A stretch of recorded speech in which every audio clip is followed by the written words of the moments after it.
So we're going to keep with our topic in around creatine, around roles in the brain, which has got a lot of attention recently, a lot of discussion around this. As some of our experts have alluded to, there is some interesting work that this may be based on, but we also need to give the appropriate context and nuance with it. So maybe to kick us off, Professor Phillips, can you let us know why this has become so interesting? Why are we now seeing research emerge, trying to look at some brain-related outcomes and creatine? Where does this link come from? I think one of the things that we've begun to realize is that brain decline is actually an energetic phenomenon. And so I think some of the things that have applied that Dr. Helms described for muscle with energetics and creatine are now being applied to the brain. And the brain, like the muscle, stores phosphocreatine. And the thought is that maybe creatine can help buffer some of these energetic stresses that happen in the brain and help with cognitive performance, maybe even chronic brain disorders like dementia and Alzheimer's. So really exciting area, because remember, these are things that we don't have drugs for. This may be an area where I think, as the most senior person on the panel, I have a tremendous age-related interest in this, and I will not wait for the clinical trial. So like Dr. Helms, and I'm not concerned about baldness either, I take creatine, and it's one on my supplement shelf for that very reason. So, Dr. Helms, maybe we can speak to more of some of these outcomes, because when we take a topic like brain health and we consider creatine, brain health is so wide. We can look at things on a very acute level, like does it impact our immediate cognition, or does it have something long-term like Alzheimer's risk reduction, or somewhere in between? Can you maybe give us an idea of what things maybe have been looked at, what areas maybe have more work or less? What is the kind of lay of the land? Talking about more work or less, the robust study of creatine as a muscle performance supplement started in the 90s primarily. And so we've got 30 plus years of data on what it does, why it does it, how it does it consistently, and whom. You know, vegans might benefit more, all kinds of interesting nuance. But it would be another 10 years before we started seeing the first studies on, you know, the brain function and response in the brain and brain physiology as it relates to creatine. So we don't have as much data, right? And it's also not it wasn't the main focus in the 2000s. It was kind of like the side research. But now that there's interest, that the way research works, we can get more funding. We're able to recruit. You know, it's a health thing rather than how do we make athletes, you know, slightly faster. So being able to do this research is probably going to start snowballing forward. So even though I don't think we should be waiting to get the potential benefits, because there's no downside, and you'll forget to take it pretty soon if you don't take it in the first place, I think we are going to see an explosion of research in this area. And we are seeing an explosion of research in this area. The physiology is the interesting thing, though. You've probably heard of the blood-brain barrier. We're always like frustrated with certain drugs or compounds. We can't get it across the blood-brain barrier. It's probably a good thing that things don't cross the blood-brain barrier that easily. We don't store that much creatine in the brain, but it does store it. And we can't get as much into the brain. So you're typically seeing, you know, I was kind of poo-pooing loading earlier, but when you look at dosages that might benefit the brain, you kind of have to overcome some of these barriers. So even though it's storing less, to make it actually reach the brain, we probably have to take higher doses. How much that is, we don't know yet. And I think it's also important that we shouldn't just view creatine as just brain good. The data doesn't indicate at this stage that if you take a young, healthy person who is not undergoing any kind of cognitive stress, injury, or disease state, that there's going to be any benefit from taking creatine. Maybe that'll come out of the data, but it's currently not there stating that. What we do have is things on sleep deprivation. In a sleep-deprived state, there's potentially an acute benefit of taking creatine. We have other situations where potentially, brain injury or some of the things that, Dr. Phillips mentioned. So it's an emerging area. We don't know what we need to do to maximize dosing or even get the best benefit out of it. It is definitely an interesting emerging area that we need more research in, and I think we're going to get it. Speaking of that, this is where we have this really interesting application now in sport and in around where we have these situations where there's a challenge for the brain in getting substrates, or in those situations, not only of sleep deprivation, but after, as you mentioned, a brain injury. One thing you said earlier, Claire, and I thought was a great line, is that working in elite sport, you don't have the luxury of waiting around until we get confirmation of all this stuff. But there is something that a lot of organizations are using at an elite level of in specific contexts, not prophylactically for everyone, but in a specific context like a concussion, for example, it could be used. Can you maybe speak to your experience of looking at this, maybe thinking about these types of applications in sport?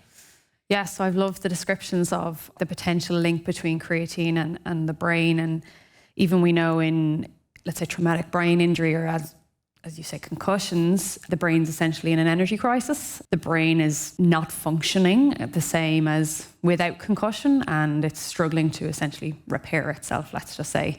So there are a few protocols that we can use. Some of it, like you said, isn't fully there yet that we know this exactly does work, but there is nice emerging evidence, one being around creatine to support the recovery post-concussion and in that recovery period. So by increasing a loading dose to an athlete in that initial stage of the recovery from a concussion in like the initial 5 days, and then continuing with a maintenance dose for that kind of the rest of the concussion, like RTP phase. So that could be maybe 8-9 days if they're not already taking creatine. That's kind of one strategy used, and it can potentially might help reduce symptoms. So alongside a concussion, players or athletes in general can symptoms such as like headaches, sleep could potentially be impaired. So we try to basically use a holistic approach to try support these symptoms, and another one being alongside potentially antioxidants, anti-inflammatory type ingredients to try support that reduction in inflammation or oxidative stress that might be happening during a concussion. Another one of that is like around the sleep hygiene. If sleep is impaired during a concussion, there's headaches, etc., you're trying to basically go after it with a holistic approach, not just your creatine, but you basically have like a concussion protocol, one being creatine, one being around using maybe more flavonoids, antioxidants, that kind of anti-inflammatory stuff, extra really ramping up that kind of fruit, veg. Alongside then, I mentioned earlier around omega-3, some potential emerging evidence similarly around that one, really ramping up the dose of omega-3 supplementation alongside oily fish, your salmon, mackerel, sardines even, to help pull back that kind of inflammation that's happening. There is a challenge again alongside that, high dose of omega-3 with athletes. Sometimes I can't even get them to take one. So often the capsules can be quite big, so that can be challenging. So it's just trying to find a strategy that works. And the other one, as I said, I haven't even mentioned, with creatine, sometimes you see an increase in energy requirements. So often athletes who are concussed, they will reduce their training. So they can't train. They might be doing a bit on a bike or whatever and slowly ramp it up. So they often think, I need to basically skip meals or skip snacks or really pull back on energy intake. But actually we know the brain requires energy, that you still require those meals and balanced snacks and your protein intake to get these antioxidants and these kind of oily fish, etc. So we still need a balanced approach. So it's kind of an overall concussion protocol. As we said, we don't know the exact of what exactly should we be doing and what dosage and what timings, but we're trying to basically do all we can to try speed up that recovery period, reduce symptoms and support overall health and recovery today. Especially in the context of, as you mentioned, importantly, no downside. That's obvious from ramping up creatine for 4 or 5 days post-concussion. There's no real downside. Professor Halson, I wonder, could you speak to some of the evidence we may have or different investigations that have looked at these types of applications within sport, or when there is an energy crisis post-concussion or a TBI? What has actually been looked at to this point, or what is underway? Can you give us an idea of the evidence in this space? Yeah, there's not a great deal of evidence. The space that we've been working in is around mental fatigue and understanding that athletes, we've finally worked out as physiologists that athletes have a brain. We've spent our life in the periphery and we're like, we might need to pay attention to what's above the shoulders. Some of the work that we've been looking at around mental fatigue has really been around trying to understand how it occurs, why it occurs, and then what you might be able to do about it. And some of these strategies kind of fall into that space. So there hasn't been a great deal that I've seen specifically in sport around things like creatine in athletes. We've talked about using it for mental fatigue as one of the potential strategies, because obviously the brain needs fuel, but it's spoken about, but there's not a huge amount of science yet in that space to talk about it. But yes, around this, if you've got potentially some kind of dysfunction, whether that's excessive mental fatigue, whether that's sleep deprivation, athletes are all sleep deprived, maybe things like creatine can be helpful. And I think this is a crucial point we'll probably return to later, that to make that distinction between generally the average person that is healthy and adding a supplement, whatever it is in that case, versus a situation where you're trying to get someone back to a baseline, and you can see different effects there, which probably play out. One of the things that I hope you can comment on, Professor Phillips, is if we return to this concept around what is going on with aging as to why creatine is being used. You've already alluded to some of this. Can you maybe just go in a bit deeper on some of the things that is occurring within the brain at that point, and why is it that creatine could, if we do see these benefits that are proposed, that the role it could potentially be playing? Yeah, I think that the key point is to realize is that age-related cognitive decline, dementia, and even Alzheimer's-related dementia we're now beginning to realize, we used to think that it was sort of tangles and plaques, and we used to talk about tau plaques, but is probably related to mitochondrial function. So mitochondria, just a quick biochemistry crash course, is the organelle inside a cell that generates energy. And when it doesn't function properly, phosphocreatine acts as a buffer. Energetic crises inside neurons happen, and if you can support them, in a sense, then with more creatine to give more phosphocreatine, maybe you can buffer them against some of this mitochondrial dysfunction, slow decline, or maybe even in some cases transiently reverse it. I don't think it's a cure per se, but again, just to remind everybody that we have no good drugs to treat any of these things. So prevention is the best strategy. Eat well, exercise, that sort of thing, and good sleep as well. But I think it's really, we're beginning to realize that mitochondrial dysfunction is a key and core component to a lot of those syndromes. So creatine is, to the rescue once again. And low investment in terms of money, high payoff in terms of alleviating something for which we don't have a good treatment. Dr. Helms, you mentioned earlier that we have multiple gaps maybe in this research. We see lots of promising things, but we don't have exact answers to some specific questions we like. You mentioned dose as one example, or even the impact on certain outcomes. For us to get to that point, what are some of the next research questions you think would be most important that we try and get answers to that would move us along this direction? Great question, Danny, because this gives you insight, everyone here, and all of the people who you try to serve, as to what types of evidence should you look at broadly when you want to have answers to questions. So for concussion or TBI specifically, what we currently have is animal model data. I'm not saying I'm a fan of this, I'm saying it has happened, where we actually give animals a brain injury and then give them creatine and say, oh, they're not as messed up. And then we have some limited data in humans, but certainly not enough where we've used it in the interventional nature or observational nature. What we really need is more long-term research where you take a cohort where you know they're probably going to be getting TBIs, contact sport, and you observe those who are and aren't taking creatine over long periods of time. And I think we need more mechanistic research to try to determine, well, okay, so how can we measure creatine in the brain more effectively? Obviously, we can't be invasive in that part of the brain, but we're getting imaging technology that's getting better, functional MRI, trying to find some biomarkers that might be able to assess that, and getting a better understanding of, to the level we have with muscle. Like, we know how long it takes if you're taking a maintenance dose to reach muscle creatine stores that are the same as if you did a loading phase. That's the type of granularity we need to where we can understand how do we overcome some of the bioavailability issues of getting brain creatine stores higher, so we can get a dosing protocol, so we can do some trials, prospective cohort studies. And once we have that, now we're cooking with gas.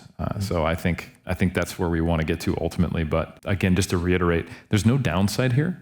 The beauty of coming to brain research late in creatine's life cycle as a studied supplement is that we have safety data. If this was something that was harmful for brain health or some other type, you knew it would have popped up in the last 30 years. So I think the good news is you could take it without much issue. Again, the only thing is that because the doses that are currently being recommended are close to what is recommended for loading protocols for muscle, people can potentially anticipate that if they're really pushing those doses, they may perhaps sometimes be at slightly higher risk of GI discomfort.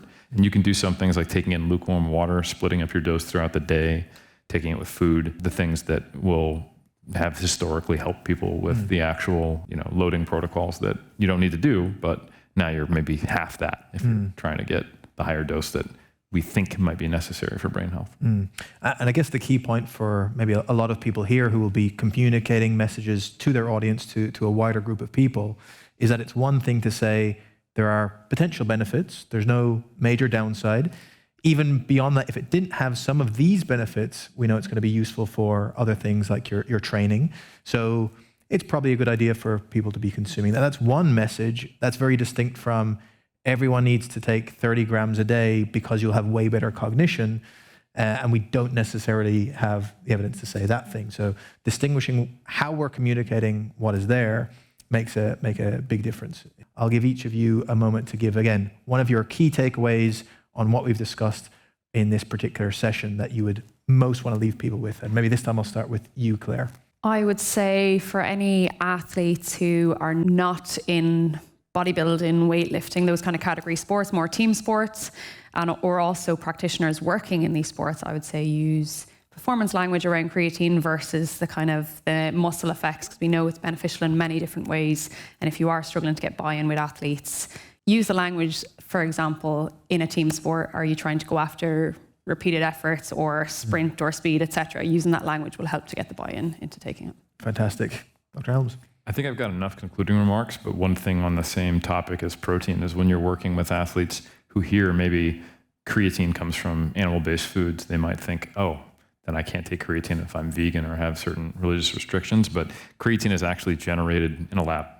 We don't need very cheaply as well. So it's not an animal product. It is technically vegan. So it is something that is a good idea, even more so probably for vegetarians and vegans who would have a lower dose. And there is one classic study that found that vegetarians and vegans benefited more from creatine, from performance, than omnivores. So that's a little aside, but I think they can cover the rest. Yeah, I think for me, it's making sure that we're recognising that mental fatigue in athletes is of interest, it's occurring. We need to explore ways to try and mitigate that mental fatigue and understand why it's happening. And I think potentially creatine could be something that's interesting in that space, but let's just not neglect that athletes have a brain, they do some cognitively demanding tasks, and that their brain can get tired just like their muscles can. I have a short supplement shelf, and I hate to admit that in this forum, but creatine's on it.